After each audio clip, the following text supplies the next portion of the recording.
La mansión modernista de l'Eixample parecía rebosar de opulencia aquella noche de 1903. Las vidrieras filtraban la luz de las farolas exteriores en tonos ámbar y azul, proyectando diseños geométricos sobre las baldosas hidráulicas recién importadas. El aire impregnaba el aroma a cera, tela nueva y metal pulido, claros indicios de una fortuna forjada demasiado rápido para parecer vieja. Afuera, más allá de las verjas de hierro forjado, los lejanos sonidos de las fábricas nocturnas y las voces de los trabajadores resonaban como un inquietante recordatorio de que Barcelona se estaba partiendo en dos, dividida en dos. En el centro del salón principal, don Álvaro Montseny mantenía una postura erguida, con su traje oscuro perfectamente entallado y el bigote alineado con una precisión casi militar.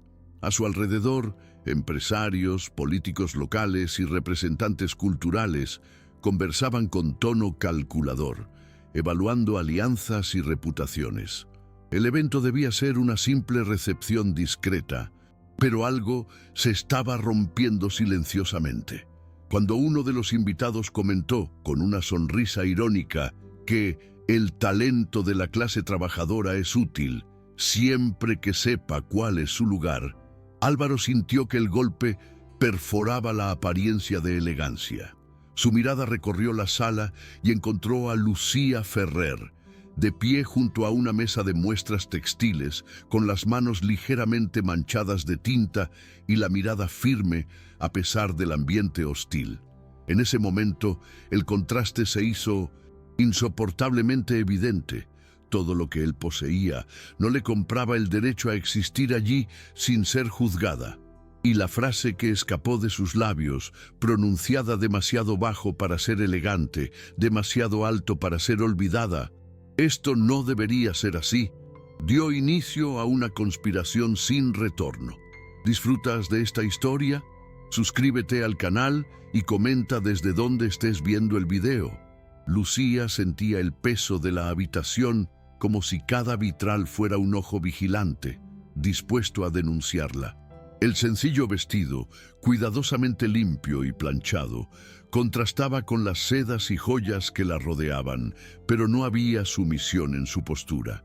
A sus 28 años, había aprendido desde muy joven a ocupar espacios sin pedir permiso emocional, incluso cuando no le pertenecían socialmente. Su madre, enferma, dejada en casa al cuidado de una vecina, ocupaba sus pensamientos como un silencioso recuento de horas y gastos. El alquiler de 18 pesetas, las medicinas semanales, el riesgo constante de faltar al trabajo. Allí, sin embargo, no era solo costurera, era la autora de varios diseños que ahora adornaban los paneles de la futura exposición textil. Álvaro se acercó con el pretexto de observar las muestras, pero el gesto delató otra intención.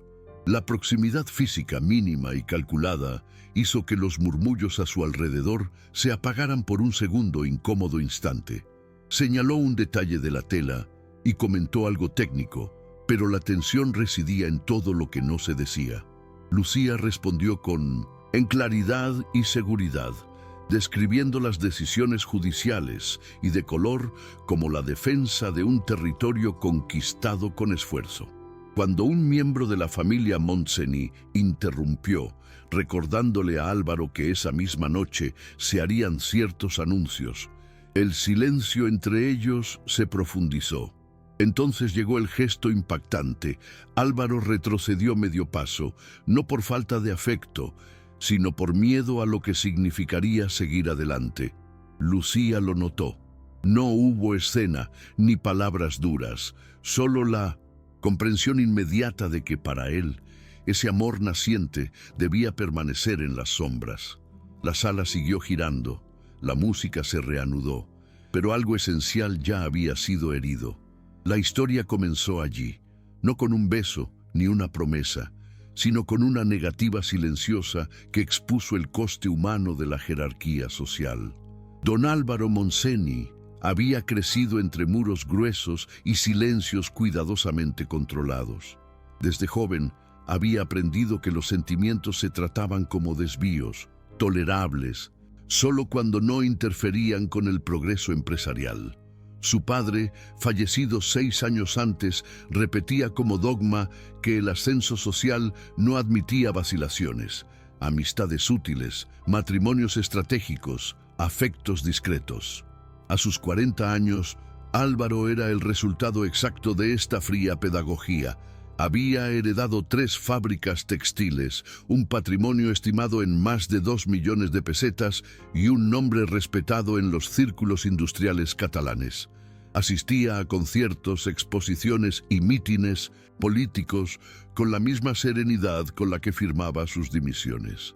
Aún así, las noches en la mansión eran demasiado largas y silenciosas. Ninguna de las mujeres que le había presentado la familia le había despertado nada más allá de la comodidad. El progreso que preconizaba en discursos públicos parecía no alcanzar su propia vida emocional. Al recordar la mirada de Lucía aquella noche, algo se agitó en su interior, no como una culpa inmediata, sino como una pregunta inquietante. ¿Cuándo había aprendido a confundir la prudencia con la cobardía? Lucía, por su parte, nunca había tenido el lujo de separar el trabajo de la supervivencia. Hija de obreros del barrio de Sant Martí, aprendió a coser a los 12 años para complementar los ingresos familiares. Su padre falleció en un accidente en una fábrica metalúrgica cuando ella tenía 16, dejando deudas y una madre con la salud debilitada por la tuberculosis. A los 28 años, Lucía mantenía su hogar con un salario de 32 pesetas semanales, complementado con pequeños trabajos de dibujo técnico realizados por la noche a la luz de una farola. A pesar de sus limitaciones, creía en la educación como camino hacia la dignidad. Asistió a clases nocturnas de diseño industrial durante 3 años, pagando cada curso con sacrificio. Cuando la eligieron para colaborar en la exposición textil de la fábrica del Montseny, sintió un orgullo legítimo, no una ambición desmedida. No quería ascender socialmente, quería ser vista como una persona completa. Su encuentro con Álvaro no la había cautivado por su estatus, sino por su genuina atención a las ideas que ella presentaba. Aún así, sabía leer las señales. Ella sabía cuándo el silencio no era respeto, sino protección selectiva. Su conexión se desarrolló entre bastidores, lejos de los círculos de poder. Durante semanas se reunieron en una sala lateral de la fábrica, donde grandes ventanales dejaban entrar el polvo de las calles industriales y el ruido constante de las máquinas. Allí, entre rollos de tela cruda y tableros de dibujo de madera, discutían patrones, costos y posibilidades técnicas. Álvaro escuchaba más de lo que hablaba, algo inusual en su círculo social. Lucía explicaba las decisiones con precisión, justificando cada elección, no solo estéticamente, sino también funcionalmente. Poco a poco, la conversación derivó hacia temas personales. Libros leídos en secreto, sueños interrumpidos, frustraciones silenciosas. No hubo roces innecesarios. El vínculo creció en respeto. Para Álvaro, esto era nuevo y desconcertante. Por primera vez, se sintió comprendido sin necesidad de exhibir poder. Para Lucía, la relación exigía una vigilancia constante. Sabía que cualquier rumor podría costarle el trabajo. Aún así, no se acobardó. Prefería el riesgo a negarse a sí misma. El primer obstáculo concreto surgió cuando empezaron a circular rumores entre los supervisores. Comentarios susurrados sobre excesiva cercanía llegaron a oídos de la familia Montseny. La hermana mayor de Álvaro, responsable de buena parte de las alianzas sociales, lo llamó para una conversación directa. Le recordó las negociaciones en curso con la familia Rovira, industriales del sector químico, cuya dote prometía consolidar contratos valorados en más de 400.000 pesetas. El matrimonio, le dijeron, no era una elección personal, sino una obligación histórica. Álvaro escuchó en silencio, sintiendo el peso de una herencia que nunca había pedido explícitamente, pero que siempre había aceptado. En la fábrica, la tensión laboral iba en aumento. Huelgas esporádicas y panfletos circulaban por los barrios obreros. Cualquier escándalo que involucrara el apellido Montseny podía ser utilizado como arma política. Lucía sintió que la atmósfera cambiaba. Los compañeros evitaban su mirada. El espacio antaño seguro se estaba volviendo hostil. La petición de silencio llegó una tarde lluviosa. Álvaro, visiblemente cansado, explicó que ciertas decisiones requerían tiempo. Habló de protección, de evitar daños mayores. Dijo que el sentimiento entre ellos era real, pero que necesitaban discreción por ahora. Lucía escuchó sin interrumpir. Al responder, no le tembló la voz. Simplemente dijo que no aceptaría que la trataran como un error administrativo. No pidió promesas públicas ni títulos. Pidió reconocimiento humano. Álvaro, incapaz de ofrecer lo que ella exigía en ese momento, insistió en el silencio como solución temporal. Fue ahí donde algo se rompió. Para Lucía, el amor dejó de ser un refugio y se convirtió en una amenaza a su propia dignidad. A partir de ese día, la relación cambió de tono. Siguieron trabajando juntos, pero la distancia emocional aumentó. Lucía se volvió más reservada, centrada exclusivamente en tareas técnicas. Álvaro sintió la pérdida como un vacío físico, pero aún se aferraba a la idea de que el control de daños era una forma de responsabilidad. La exposición se acercaba. Quedaban 10 días. La presión familiar aumentaba. Se enviaron invitaciones oficiales a la prensa y a las autoridades.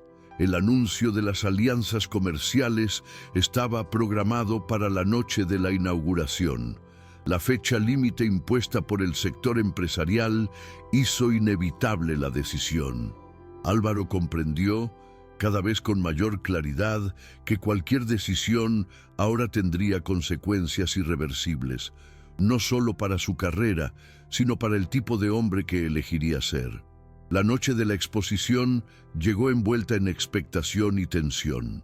La mansión Montseny estaba iluminada como nunca, con decenas de farolas de gas reflejándose en las vidrieras modernistas y las vitrinas donde las telas diseñadas por Lucía ocupaban un lugar central. La prensa local circulaba con cuadernos en mano, mientras las autoridades municipales e industriales comentaban, en voz baja, rumores de nuevas alianzas económicas. Álvaro recorrió el salón saludando a los invitados, pero cada gesto parecía mecánico. El peso del discurso que pronunciaría en pocos minutos le oprimía el pecho. Sabía que en ese espacio, ante la élite catalana, las palabras tenían consecuencias materiales inmediatas. Lucía permaneció cerca de los paneles técnicos, observando discretamente el resultado de meses de trabajo. Vestía con sobriedad, pero había en ella una firmeza nueva, casi solemne. Cuando sus miradas se cruzaron, no hubo sonrisa, solo una silenciosa comprensión de que esa noche concluiría algo, para bien o para mal. Al ser llamado al podio, Álvaro sintió el eco de la voz de su padre, en su memoria, recordándole que las reputaciones no se reconstruyen fácilmente. Aún así, al volver a mirar a Lucía, se dio cuenta de que ciertas ausencias cuestan más que cualquier contrato. El discurso comenzó formalmente. Álvaro habló sobre progreso, innovación y el papel de la industria textil en el futuro de Barcelona. Citó cifras, inversiones y empleos creados. El público escuchó con atención calculada. Entonces llegó al punto esperado: las alianzas estratégicas. Hubo un breve silencio. Respiró hondo y se desvió del guión previamente aprobado. En lugar de anunciar el acuerdo matrimonial, habló del verdadero valor del trabajo presentado esa noche. Nombró a Lucía Ferrer como la responsable directa de los diseños que sustentaban la nueva colección. El murmullo fue inmediato. Algunos rostros se cerraron, otros se giraron hacia ella con una sorpresa casi ofensiva. Álvaro entonces bajó del podio y se acercó a Lucía, manteniendo la voz firme pero contenida. Dijo, sin artificios, que ya no creía en el progreso que exigía la invisibilidad de quienes lo construyen. Lucía respondió con absoluta calma. Afirmó que el amor sin igualdad no era amor y que no aceptaría ser protegida a costa de su dignidad. La sala pareció suspendida en el tiempo. La decisión estaba tomada. Álvaro sintió el impacto inmediato. Alianzas rotas, miradas de desaprobación, un futuro incierto, pero también algo nuevo e irreversible, la coherencia interior. Había decidido afrontar las consecuencias. ¿Estás disfrutando esta historia? Deja Dale me gusta y suscríbete al canal. Ahora continuamos con el vídeo. Las reacciones no se hicieron esperar. Algunos invitados abandonaron la sala discretamente. Otros se quedaron, curiosos o incómodos. La familia Montseny mantuvo una distancia visible. Sin embargo, parte de la prensa registró el momento con inesperada atención, percibiendo no solo un escándalo social, sino una ruptura simbólica. Lucía sintió el peso de la mirada pública, pero también una extraña sensación de alivio. Se acabó el secreto, la negociación silenciosa. Para Álvaro, el impacto fue inmediato. Contratos suspendidos, llamadas sin respuesta, invitaciones canceladas en los días siguientes. Aún así, por primera vez en décadas, durmió sin la sensación de haberse traicionado. La transformación no fue triunfal, sino ética. Ambos sabían que el camino por delante sería más difícil. Pero también sabían que esta decisión, tomada delante de todos, ponía fin a un ciclo de miedo e inauguraba otro, basado en la verdadera responsabilidad. Las semanas posteriores a la exposición estuvieron marcadas por pérdidas visibles y silencios calculados. 2 contratos importantes se cancelaron en menos de 15 días. Lo que redujo los ingresos previstos de Montseny Textile para 1904 en casi un 30%. Álvaro ya no era invitado a las reuniones políticas que antes le resultaban naturales. La mansión, antes llena de visitas estratégicas, se convirtió en un espacio demasiado tranquilo. Aún así, algo esencial había cambiado. Empezó a frecuentar la fábrica con verdadera regularidad, no solo protocolariamente. Reunió a supervisores y trabajadores, redefiniendo procesos, reduciendo las jornadas abusivas e invirtiendo parte del capital restante en formación técnica. No fue un gesto romántico, sino pragmático. Creía que un modelo sostenible requería respeto humano. Lucía, ahora oficialmente reconocida como diseñadora jefe de la nueva línea, asumió responsabilidades con la misma seriedad de siempre. Su salario aumentó a 55 pesetas semanales, suficiente para garantizar el tratamiento continuo de su madre y una mínima estabilidad. No hubo triunfo, solo reconstrucción. Su relación maduró lejos de los focos. No vivieron juntos. No buscaron la validación social inmediata. Caminaron por Barcelona como 2 adultos conscientes de las cicatrices que arrastraban. Álvaro enfrentó miradas de desaprobación, pero también encontró en barrios obreros y entre jóvenes técnicos un nuevo respeto, menos interesado en apellidos. Lucía se sintió completa por primera vez, no porque la hubieran elegido, sino porque ya no estaba oculta. El amor entre ellos no eliminó los conflictos, pero redefinió las prioridades. En lugar de promesas grandiosas, compartieron decisiones prácticas, inversiones, límites, el cuidado de su madre, ajustes en la empresa. La ciudad siguió siendo desigual, las huelgas no cesaron, pero los pequeños cambios se hicieron visibles. Su historia circuló como un ejemplo, incómodo para algunos, inspirador para otros. El progreso, después de todo, también podía medirse por el coste emocional que alguien estaba dispuesto a pagar para evitar que se repitieran las injusticias. Con el tiempo, Montseny Textile se convirtió en un discreto referente de prácticas más humanas, atrayendo a empleados que buscaban algo más que un salario. Álvaro comprendió que perder estatus no significaba perder carácter, sino todo lo contrario. Lucía empezó a orientar a jóvenes aprendices, animándolos a estudiar dibujo técnico y mecánica básica, convencida de que el conocimiento era la única herencia que nadie podía confiscar. El amor que antes debía ocultarse ahora existía sin complejos. No era aceptado por todos, pero era genuino, y eso bastaba para sostener el futuro que construían paso a paso, sin ilusiones heroicas, sino con valentía cotidiana. Años después, al mirar atrás, Álvaro supo que podría haber elegido el camino más fácil: cumplir contratos, guardar las apariencias, repetir el legado de su padre. En cambio, optó por enfrentarse a estructuras más grandes que él. Su historia no solo cambió Barcelona, sino que expuso el coste humano de una jerarquía rígida.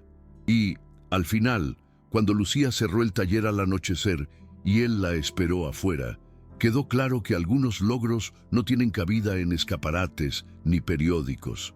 ¿Algún gesto de bondad que cambió una vida? Dejen Naciones Unidas. Tengo corazón si creo que el amor es más poderoso que cualquier riqueza. Suscríbete para leer malas historias sobre segundas oportunidades. Comenta: el amor no tiene precio. Si ustedes también pantalla en allá bondad humana. Barcelona ya no era la misma ciudad que había observado. Desde lo alto de sus vidrieras modernistas, el ascenso acelerado de la nueva burguesía. La industrialización había avanzado, las tensiones sociales se habían hecho más visibles y la palabra derechos comenzaba a circular con más fuerza entre trabajadores y estudiantes. En un sencillo edificio cerca del barrio de Gracia funcionaba una escuela técnica sostenida por contribuciones privadas y asociaciones civiles. Allí, en una espaciosa sala con mesas de madera desgastada, Lucía Ferrer impartía clases de diseño industrial a jóvenes de diversos orígenes. Sus gestos eran firmes, pacientes, y su voz transmitía la autoridad de quien había aprendido por necesidad, no por privilegio. Muchos de los estudiantes trabajaban de día y estudiaban de noche, repitiendo, con más herramientas, el camino que ella misma había recorrido años atrás. Afuera, observando desde la distancia, Álvaro Montseny vio partir a los estudiantes. Su cabello ya mostraba canas, su porte se mantenía sobrio, pero había menos rigidez y más presencia en él. Montseny Textile ya no era el motor de 1903, pero había sobrevivido con estabilidad y respeto. Algunos de los antiguos círculos sociales nunca lo habían aceptado del todo. Otros, más jóvenes, vieron en él a alguien que había elegido tempranamente el precio de la constancia. Al ver a Lucía hablando con un estudiante, explicándole que el talento no necesitaba permiso para existir, Álvaro comprendió que, independientemente del camino elegido, algo se había transformado. Si se hubiera retirado, esa escena existiría sin él. Si hubiera avanzado, la habría hecho posible. La ciudad seguía siendo imperfecta, pero el ciclo del silencio se había roto. Y, en esa tarde, entre el ruido lejano de los tranvías y el murmullo de las calles, quedó claro que la valentía no cambió el pasado, pero sí redefinió el legado.